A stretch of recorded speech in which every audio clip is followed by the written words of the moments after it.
बिस्मिल्लाहिर्रहमानिर्रहीम। मैं हूं फलक चंद भट्टू, एडवोकेट मुल्तान से। आज 17 सितंबर 2021 का दिन है और जुम्मतुल मुबारक का दिन है। हम जैसे कि आपको पहले पता है कि पाकिस्तान के कॉन्स्टिट्यूशन 1973 के ऊपर लेक्चर दे रहे हैं और उस हवाले से हम पहले आर्टिकल 66 तक डिस्कस कर चुके हैं और खासकर इसके अंदर हमने लॉ कैट के सिलेबस को फोकस किया हुआ है।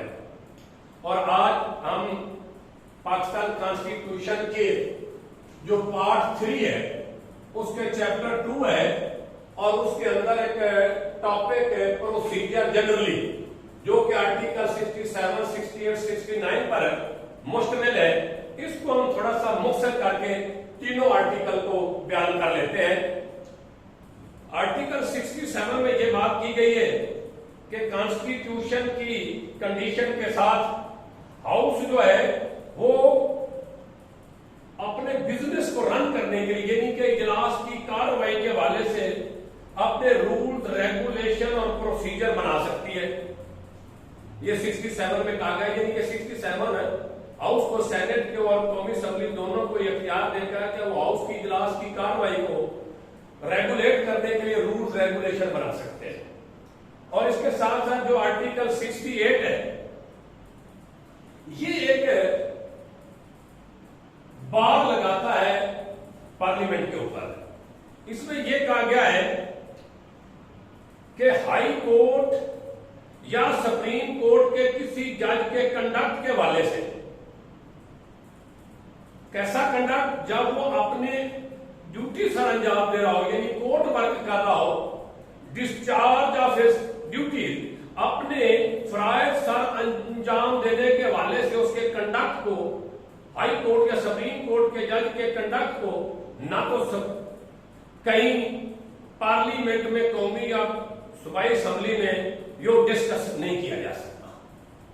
ये कौमी असेंबली और सेनेट के ऊपर एक पाबंदी है कि वो हाई कोर्ट या सुप्रीम कोर्ट के जज की जो ड्यूटीज के हवाले से उसका कंडक्ट है उसको डिस्कस हाउस के अंदर नहीं किया जा सकता।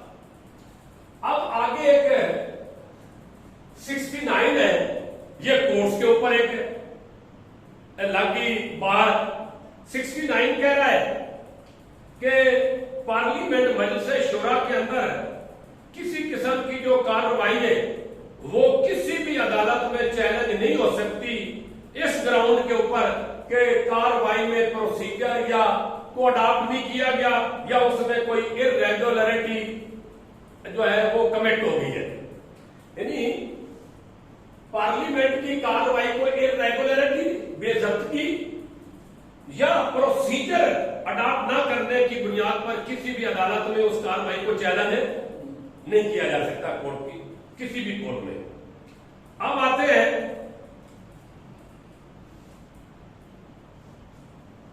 आर्टिकल 69 हो गया, ये जनरली बात थी प्रोसीजर के बारे में। अब ये बहुत अहम आर्टिकल है 70, जो कानून साजी के तरीकाकार के हवाले से हमारा जो टॉपिक है वो स्टार्ट होता है आर्टिकल 70 से। इसको आप लेजिस्लेटिव प्रोसीजर कह लें या लॉ मेकिंग प्रोसेस कह लें। आर्टिकल 70 जो इंट्रोडक्शन और पासिंग ऑफ बिल के हवाले से बात करता है, कहता है फेडरल लेजिस्लेटिव लिस्ट में जितने मामला दर्ज है, कॉन्स्टिट्यूशन के साथ 7 शेड्यूल दर्ज है, एक शेड्यूल 4 भी है। शेड्यूल 4 में कुछ मामलात की, कुछ सब्जेक्ट की, मैटर की लिस्ट दी हुई है। उस लिस्ट में ही किसी मामले के हवाले से जो है वो पार्लियामेंट कानून साजी कर सकती है और उस लिस्ट को कहते हैं फेडरल लेजिस्लेटिव लिस्ट, वफाकी कानून साजी की लिस्ट। उस लिस्ट में से किसी टॉपिक, किसी सब्जेक्ट, किसी मामले के हवाले से कोई अगर कल बिल हो, बिल क्या होता है, लेजिस्लेटिव प्रपोजल होती है, कानूनी मुसद्दा होता है। कोई बिल है वो किसी भी हाउस से ओरिजिनेट किया जा सकता है, इंट्रोड्यूस करवाया जा सकता है। यानी कि 4 शेड्यूल में मेंशन जितने भी फेडरल लेजिस्लेटिव लिस्ट के मामला आते हैं, उनमें किसी मामले के ऊपर कानून साजी करनी हो तो वो कानून साजी का बिल जो है वो सेनेट या कौमी असेंबली के किसी भी हाउस से ओरिजिनेट किया जा सकता है या इंट्रोड्यूस किया जा सकता है, और जिस हाउस से वो इंट्रोड्यूस या ओरिजिनेट हुए अगर वो हाउस उसको पास कर दे तो फिर वो हाउस दूसरे हाउस को वो बिल ट्रांसमिट कर देता है। और अगर दूसरा हाउस जिसको ट्रांसमिट हुआ है वो भी उस बिल को हूबहू पास कर दे तो फिर उसके बाद वो बिल प्रेसिडेंट के पास असेंट के लिए, मंजूरी के लिए चला जाता है, और जब प्रेसिडेंट उसके ऊपर असेंट या मंजूरी दे देता है तो फिर वो बिल जो है लॉ बन जाता है, वो लॉ बन जाता है। एक तो ये तरीका का है। एक और सूरत भी तो हो सकती है कि कोई बिल है वो एक हाउस से ओरिजिनेट हुआ, किसी एक हाउस से, कौमी असेंबली या सेनेट से ओरिजिनेट हुआ, किसी हाउस से ओरिजिनेट हुआ, इंट्रोड्यूस हुआ, उसने पास कर दिया, उन्होंने पास करके दूसरे हाउस को वो भेज दिया, दूसरे हाउस ने उस बिल के अंदर कुछ तरमीम पास कर दी कि अपनी कुछ तरमीम के साथ उस बिल को पास कर दिया। अब वो बिल वापस आएगा पहले हाउस के पास, क्योंकि पहले हाउस के पास किए हुए बिल में दूसरे हाउस ने कुछ तरमीम करके पास कर दिया, तो दूसरा हाउस जो जिस जहां से ओरिजिनेट हो जाए उसके पास वापस जाएगा। अगर उस बिल को वो तरमीम जो की गई है उनके साथ पास कर लेगा तो फिर वो बिल चला जाएगा सदर के पास असेंट के लिए, मंजूरी के लिए। अगर वहां असेंट और मंजूरी हो गई तो फिर वो लॉ बन जाएगा। एक और सूरत भी हो सकती है कि जो बिल है वो किसी एक हाउस से पास हो गया, वो दूसरे हाउस को ट्रांसमिट करता है, तो दूसरा हाउस वो सारे बिल को या तो रिजेक्ट कर देता है या 90 दिन तक उसको ना रिजेक्ट करता है ना पास करता है। 90 डेज तक उसके ऊपर कोई कार्रवाई नहीं करता दूसरा हाउस। जब एक से पास होकर दूसरे में गया, या तो दूसरे ने रिजेक्ट कर दिया या एक और सूरत हाल को ना रिजेक्ट किया ना उसके अंदर तरमीम करके पास किया, बल्कि 90 डेज तक उसको पेंडिंग रखा। तो फिर ऐसी सूरत हाल में क्या होगा? एक तीसरी सूरत हाल भी है कि पहले हाउस ने पास किया, दूसरे के पास गया, दूसरे ने अमेंडमेंट कर दी, वापस पहले के पास आया, पहले ने अमेंडमेंट को पास न किया। तो इसमें कन्फ्लिक्ट बिल की 3 सूरतें हो सकती हैं। हम फर्क करके बता देते हैं कि भी कौमी असेंबली से बिल ओरिजिनेट हुआ, वो सेनेट में गया, सेनेट ने उसमें अपनी अमेंडमेंट करके पास करके वापस भेजा कौमी असेंबली को, और कौमी असेंबली ने उसकी जो अमेंडमेंट्स थी उसके बगैर पास कर दिया। अब ये नहीं कि अमेंडमेंट उसने कबूल नहीं की, या कौमी असेंबली ने पास किया, सेनेट ने उसको रिजेक्ट कर दिया, या सेनेट ने 90 डेज तक उसके ऊपर कोई कार्रवाई नहीं की, पेंडिंग रखा। तो इस तरह दोनों हाउस के दरमियान एक कंफ्लिक्ट क्रिएट हो गया। तो ऐसी सूरत हाल में जो है जिस हाउस से वो बिल ओरिजिनेट होता है उस हाउस की रिक्वेस्ट के ऊपर जॉइंट सेशन हो जाएगा, सेनेट और कौमी असेंबली का मुश्तरका इजलास होगा। फिर उस मुश्तरका इजलास में जितने मौजूद मेंबर होंगी उनकी अक्सरियत अगर उस बिल के हक में वोट दे देगी तो वो पास हो जाएगा और असेंट के लिए सदर के पास चला जाएगा, और वहां से असेंट होगी तो वो फिर बिल लॉ बन जाएगा। ये है लेजिस्लेटिव प्रोसीजर। इसमें एक तो सीधा सीधा है, दूसरा उसमें एक हाउस और दूसरे हाउस के दरमियान 3 किस्म की सूरत में कंफ्लिक्ट हो जाए तो फिर ज्वाइंट सेशन होगा। ज्वाइंट सेशन में अक्सरियत से वो बिल पास हो गया तो फिर असेंट के लिए चला जाएगा। ये तो था मुख्तसर तौर पर मैंने आर्टिकल 7 की बात की है। अब आते हैं आर्टिकल 71। जो आर्टिकल 71 है ये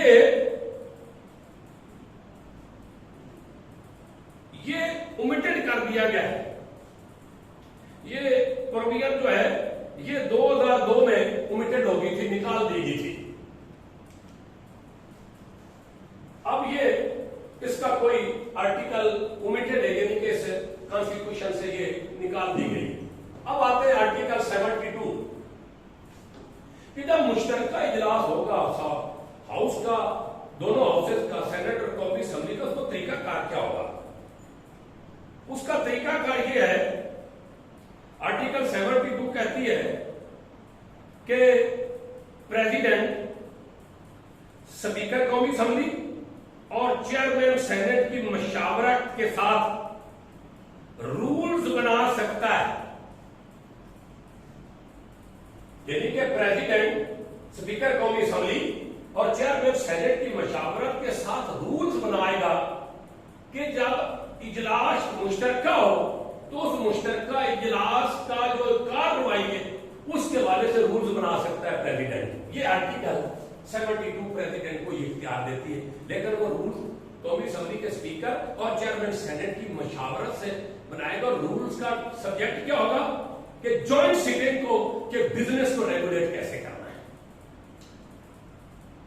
अब इसके हवाले से जब जॉइंट सिटिंग हो, मुश्तरका इजलास हो, तो हाउस को प्रिजाइड कौन करेगा? तो आर्टिकल 72 ही कहती है कि कौमी असेंबली का स्पीकर उसको, हाउस को प्रिजाइड करेगा जॉइंट सेशन को। अगर वो अब्सेंट है किसी वजह से, तो फिर रूल्स के मुताबिक जो दीगर कोई मेंबर है जिसका तयन किया गया हो वो प्रिजाइड करेगा।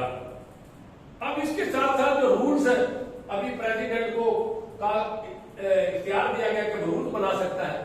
आगे इसी 72 में क्या गया है कि ये जो ज्वाइंट सिटिंग है, मुश्तरका इजलास में प्रेसिडेंट के बनाए हुए रूल्स में तरमीम भी, वेरिएशन भी और उसके अंदर अमेंडमेंट भी और रिप्लेसमेंट भी ज्वाइंट सिटिंग में की जा सकती है। उन रूल्स के अंदर तो देखिए ज्वाइंट सिटिंग का सेशन कर सकता है।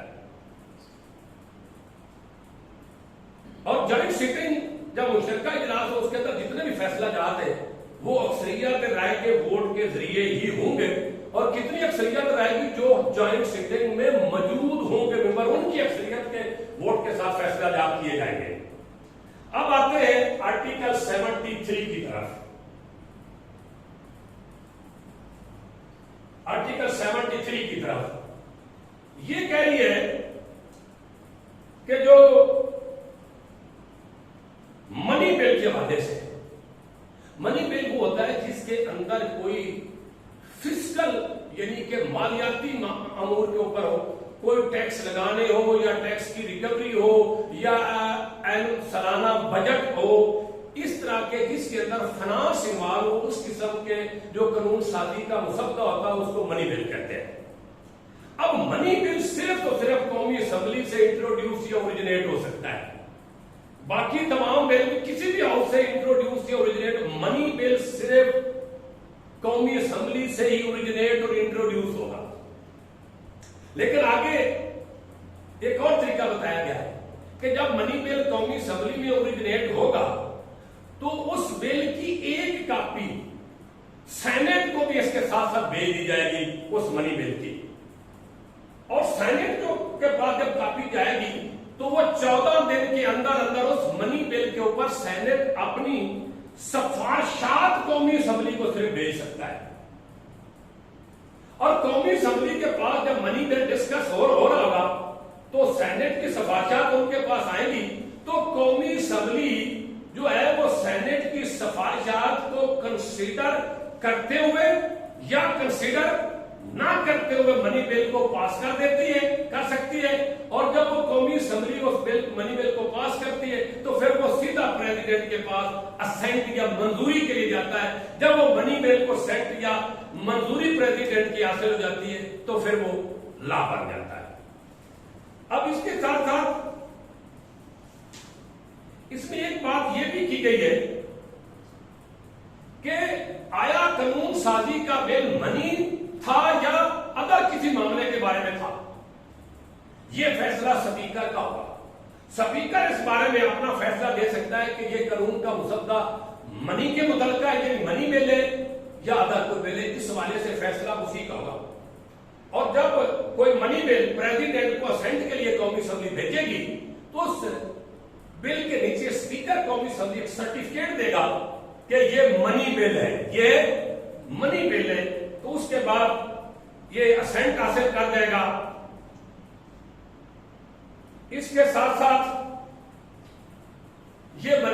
जब लॉ बन जाएगा, क्योंकि जब तक प्रेसिडेंट की असेंट हासिल नहीं होती तो वो बिल के ही स्टेटस में रहता है, उसका बिल ही कहते हैं। जो असेंट हासिल होती फिर वो लॉ बनता है। ये बात आगे जाके आर्टिकल 75 में भी की गई है।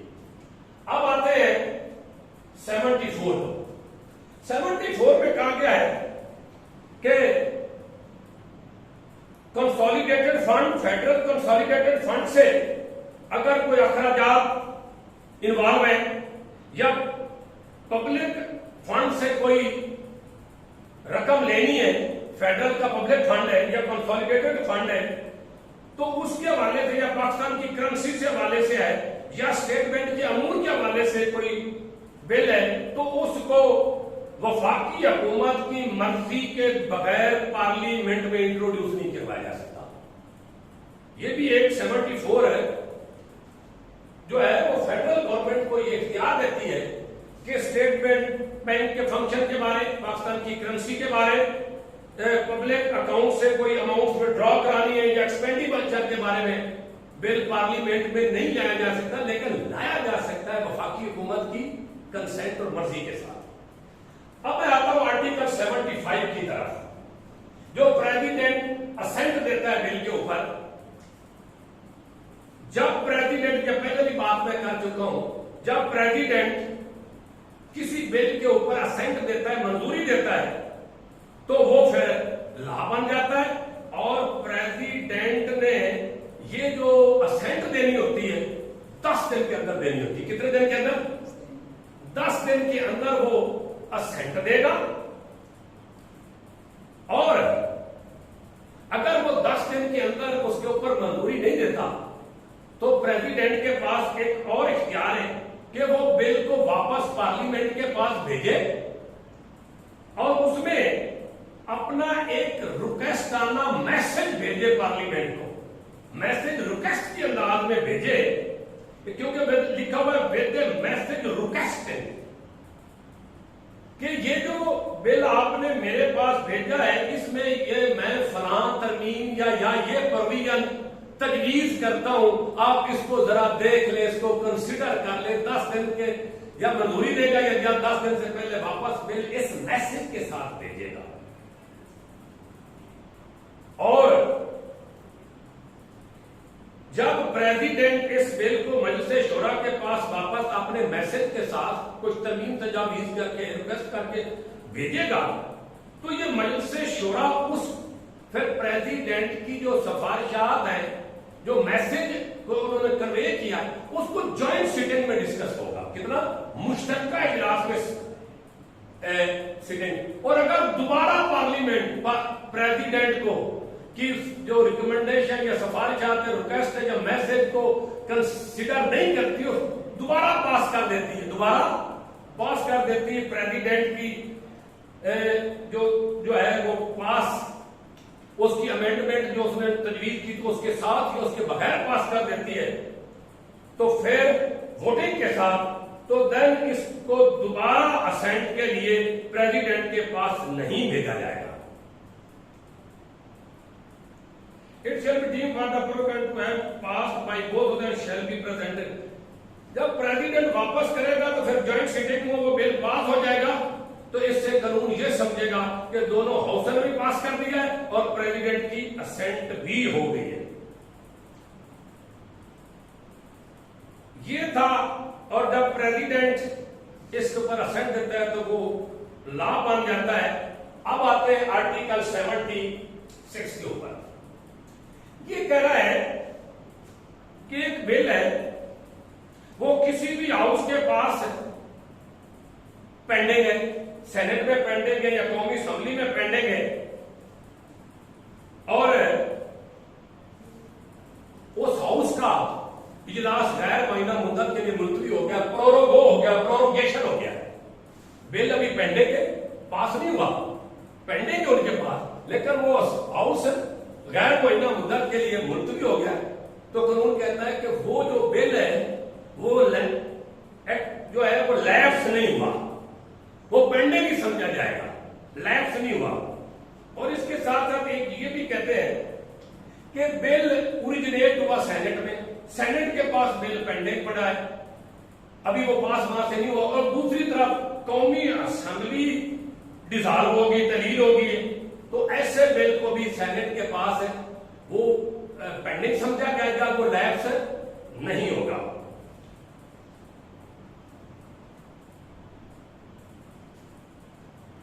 एक और सूरत है कि कौमी असेंबली ने बिल पास किया, पास करके सेनेट के पास भेजा, सेनेट के पास अभी पेंडिंग के पीछे से कौमी असेंबली डिसॉल्व होगी, तो वो बिल लैप्स हो जाएगा, वो बिल लैप्स हो जाएगा।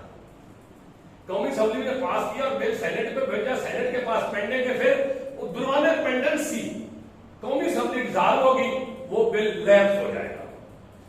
अब इसके साथ जो आर्टिकल 77 है, इसमें बात यह की गई है कि वफाक के मकासद के लिए, फेडरेशन के मकासद के लिए कोई भी अगर टैक्स लगाना है तो उसके हवाले से मजलिस शोरा का कोई कानून होगा। मजलिस शोरा के बनाए हुए किसी कानून या अथॉरिटी के अलावा वफाकी हुकूमत कोई टैक्स नहीं लगा सकती। इसमें बड़ा क्लियर लिखा हुआ, no tax shall be levied for the purpose of the federation except by or under the authority of act of the Majlis Shura parliament. मजलिस शूरा और पार्लियामेंट के कानून या उसके इख्तियार के तहत के अलावा फेडरेशन मकासद के लिए कोई टैक्स या लगान नहीं लगाई जा सकती। तो आज के लेक्चर में हमने ये कोशिश की कि जनरली तौर पर जो प्रोसीजर बिजनेस हाउस की कार्रवाई चलाने के लिए जो रूल रेगुलेशन बनाए जाते हैं उसके हवाले से हमने पढ़ा। हमने ये पढ़ा कि एक आम बिल जो मनी बिल नहीं होता वो कैसे इंट्रोड्यूस हो सकता है, वो कैसे पास हो सकता है एक हाउस से दूसरे हाउस से। अगर दोनों हाउस का उसके पास करने में कोई कंफ्लिक्ट हो जाए, एक दूसरे से ना एग्री करें, तो देन ज्वाइंट सेशन के जरिए उस बिल को पास करवाया जा सकता है। उसके साथ हमने मनी बिल भी पढ़ा कि मनी बिल सिर्फ और सिर्फ कौमी असेंबली से ओरिजिनेट हो सकता है, सेनेट से ओरिजिनेट नहीं हो सकता। और उसके पास होने के लिए भी मनी बिल ने सेनेट के पास नहीं जाना, सेनेट को सिर्फ एक कॉपी भेजी जाती है और वो उसके ऊपर अपनी रिकमेंडेशन भेज देता है। वो रिकमेंडेशन कौमी असेंबली कंसिडर भी कर सकती है, इनकॉर्पोरेट भी कर सकती है, कॉर्पोरेटर नहीं भी कर सकते, उसके बगैर भी पास कर सकते, उसको कॉर्पोरेट करते हुए पास करके सीधा वो मिल जाएगा प्रेसिडेंट के पास असाइन के लिए। और इसके साथ साथ हमने ये भी देखा कि एक बिल जो पेंडिंग है वो भी पास हुई, वो कब लैप्स हो जाता है, कब लैप्स नहीं होता। और ये आखिर में हमने देखा कि वफाक के मकासद के लिए कोई भी टैक्स मजलिस शूरा के बनाए हुए कानून या अथॉरिटी के बगैर नहीं लगाया जा सकता। इंशाल्लाह अगले लेक्चर में हम एक इंतहाई इंपॉर्टेंट जो आर्टिकल है वो 89 को डिस्कस करेंगे। दरमियान में जो आर्टिकल्स हैं 78 से लेकर 88 तक, इसको हम स्किप कर रहे हैं, टाइम की भी शॉर्टेज है और थोड़ा सा शायद प्रैक्टिकल और पेपर के एग्जामिनेशन, पेपर के नुक्ते नजर से शायद वो इतनी इंपॉर्टेंस भी नहीं है, ये मेरा राय हो सकती है। तो आर्टिकल 89 को डिस्कस करेंगे ऑर्डिनेंस के हवाले से कि प्रेसिडेंट जो ऑर्डिनेंस जारी करता है वो कैसे कर सकता है, क्या तरीकाकार है, उसकी मुद्दत कितनी होती है। और उसके बाद फिर हम आगे जो है वो जुडिकेचर का हमारा चैप्टर है, सुप्रीम कोर्ट और हाई कोर्ट, उनको डिस्कस करेंगे। इंशाल्लाह आप अपना ख्याल रखें, अपने साथियों का ख्याल रखें और इस जो हमारा प्रोसेशन लाया था इसकी इज्जत और तकरीम के लिए हमने अपने कंडक्ट और करेक्टर और क्रेडिबिलिटी को शेक नहीं होने देना और इसकी इज्जत में इजाफा करते रहना है और अपनी यूनिटी को कायम रखना है और प्रोफेशनल होना है और एक्ट और कानून के साथ और कानून की किताब के साथ हमेशा दोस्ती रखनी है। और ये ऐसी दोस्ती है जो कि आपको का मुकाम सोसाइटी के अंदर, लीगल कम्युनिटी के अंदर, प्रोफेशन के अंदर आपको ऊंचा कर सकती है। और इंशाल्लाह बार बार आपसे तवक्को है, मैं यही अर्ज करता हूं, अपने आप को भी कहता हूं कि हमें प्रोफेशन के अंदर जो भी प्रैक्टिस है वो ऑनेस्टी है करनी है, ट्रांसपेरेंट करनी है, फेयरली करनी है और अदालत को अपनी अकल, समझ और कानून के मुताबिक असिस्ट करना है। बहुत शुक्रिया, बहुत मेहरबानी।